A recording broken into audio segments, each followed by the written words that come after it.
নতুন বাড়িতে আসার পর থেকে চোরের যন্ত্রণায় আছি। আসলে এটা কেমন চোর আর এই চোরের নামই বা কি দিব বুঝতেই পারতেছি না। হ্যালো এভরিওয়ান, কি অবস্থা সকলের? আশা করি সবাই ভালো আছেন। বাসার কাজ ইনকমপ্লিট থাকার কারণে আপাতত বাহিরে আলোর জন্য আমরা নিচের দিকে এই জায়গায় একটা লাইট দিছিলাম, কিন্তু এমন এক চোর যে কিনা কিছুদিন পর পর এসে আমাদের লাইটটা নিয়ে যায়। তাই এবার নিচতলায় না, একদম ডিরেক্ট উপর তলায় আমরা লাইটটা দিয়ে দিছি, যাতে এখান থেকে আর চুরি করে নিতে না পারে। আমাদের বাড়িতে কিন্তু চারদিক দিয়ে সিসি ক্যামেরা আছে, তারপরও চোরগুলো কেন কি বুঝে আসে এটাই বুঝি না। কিছুদিন আগেও আমাদের বাসার কিছু কারেন্টের তার ছিল যেগুলো ছিঁড়ে নিয়ে যায়। বাসায় হঠাৎ কারেন্ট চলে যাওয়ার কারণে বাইরে বের হয়ে দেখি যে আমাদের কারেন্টের তারগুলো ছিঁড়ে নিয়ে গেছে। পরে আমরা সিসি ক্যামেরাতে তাকে দেখতেও পাইছি এবং চিনতেও পারছি, কিন্তু সামান্য তার হওয়ার কারণে আর আমরা তেমন গুরুত্ব দেই নাই। সামান্য 100 টাকার একটা লাইট চুরি করতে আসে, এরকম ছোট লোক আমার জীবনেও দেখি নাই। আজকের ওয়েদারটা খুবই সুন্দর, কিন্তু অনেক গরম ছিল।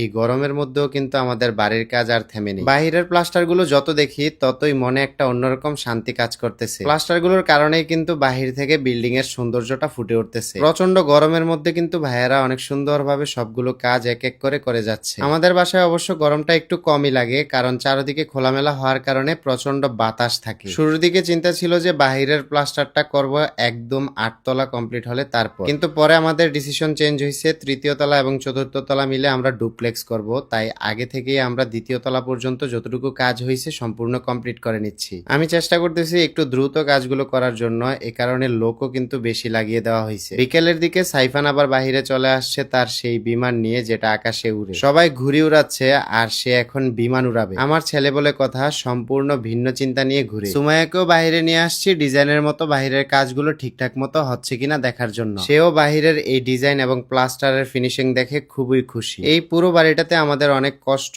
এবং স্মৃতি জড়িয়ে আছে। অনেকেই ভাবে যে আমরা হাওয়ার উপর বাড়ি দিয়ে ফেলতেছি, আসলে তাদের বিষয়ে আর কি বলবো। একটা বাড়ি দিতে যে কতটা কষ্ট এবং কতটা পরিশ্রম করতে হয় এটা শুধুমাত্র সেই জানে যে করে। কেউ আপনাকে 1 টাকা দিয়ে যাবে না। লাইফে যাই করেন না কেন সবকিছুতেই কষ্টের দরকার হয়। কষ্ট বা পরিশ্রম ছাড়া এভাবে এমনিতে হাওয়ার উপরে বাড়ি হয়ে যায় না। যারা অন্যের পিছনে খোঁচা মেরে কথা বলে বা দিন শেষে এসব কমেন্ট করে, তাদেরই লাইফে কোনো কিছু নেই। আর সে কারণেই হতাশ হয়ে আমাদের কমেন্ট বক্সে এসে এরকম কমেন্ট করে। যাই হোক, আমি এটা মনে করি যে আমার হ্যাটার্সের থেকে ভালোবাসার মানুষই বেশি। বাসার সামনে দিয়ে ডিমের গাড়ি যাচ্ছিল, তাই ভাবলাম যে বাসার জন্য এখান থেকেই ডিম রেখে দিই। আর ডিমওয়ালা ভাইয়াটাও কিন্তু আমাকে চিনে ফেলছে এন্ড বলতেছে যে আমাদের ভিডিও নাকি সে রেগুলার দেখে। মুরগির ডিম থেকে শুরু করে হাঁসের ডিম এবং বিশেষ করে সাইফানের জন্য কোয়েল পাখির ডিম, সব ডিমই কিন্তু আমরা কিনে ফেলছি। লাইফে যখন আপনি কোনো কিছুই করবেন না, তখন দেখবেন যে আপনার উপর কারোই হিংসা বা কেউ আপনাকে নিয়ে কথা বলবে না। যখনই আপনি উপরে উঠবেন বা কোনো ভালো কিছু করবেন, তখনই দেখবেন যে আপনার পিছনে মানুষের অভাব নেই। তাই সমালোচকের কথা পিছনে ফেলে সামনে এগিয়ে যেতে হবে। কে কি বললো তাতে আমাদের কোনো কিছুই যায় আসে না। আজকের ভিডিওটা এই পর্যন্তই। সবাই ভালো থাকবেন, সুস্থ থাকবেন। আল্লাহ হাফেজ।